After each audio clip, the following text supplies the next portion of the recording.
watching The Why. We're unpacking if the U.S. could pull off high-speed rail. Our next guest says, yes, we can, but with smart design. Joining us now is Luke Bridle. He is the Director of Transportation for HOK.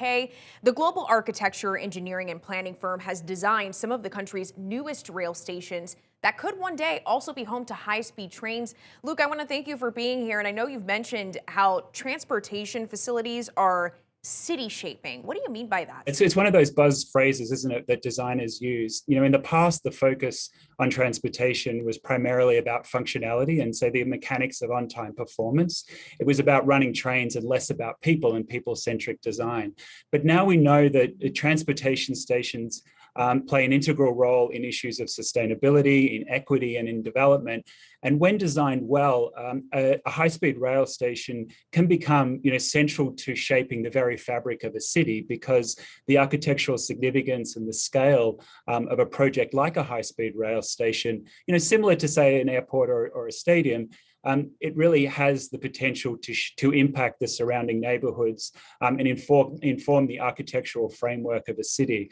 Things like thoughtful development, amenities, and public open space, can really make them destinations in their own right and thereby sort of shape their context. Well, I know we have some video here of one of the facilities your firm designed in Anaheim, California. We're seeing it now.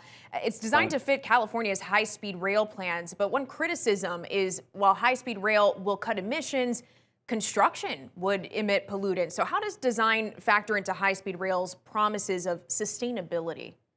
Yeah, well, sustainability is critical to any building form today, and high-speed rail stations are no exception to that. The most sustainable building is one that already exists, but we need a lot more than just the existing stations. So, the promise of sustainability needs to realize, good indoor air quality and access to natural light to promote user health, efficiency in both design and construction.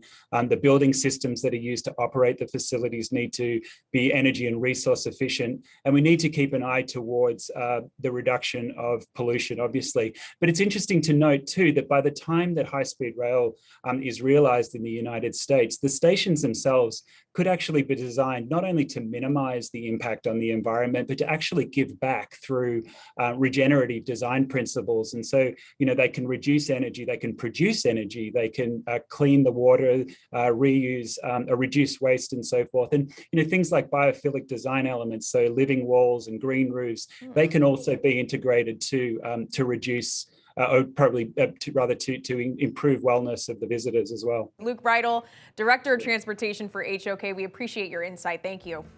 Thanks very much, Lauren. When we come back, the leader of the Federal Railroad Administration, Amit Bose, is with us, and we'll ask him whether he believes high-speed rail could have the environmental plus sides advocates say it would. And we had to break with this question for you. According to the EPA, what is the largest source of the country's greenhouse gas emissions? You're seeing some options on the screen right now, and we'll have the answer after this.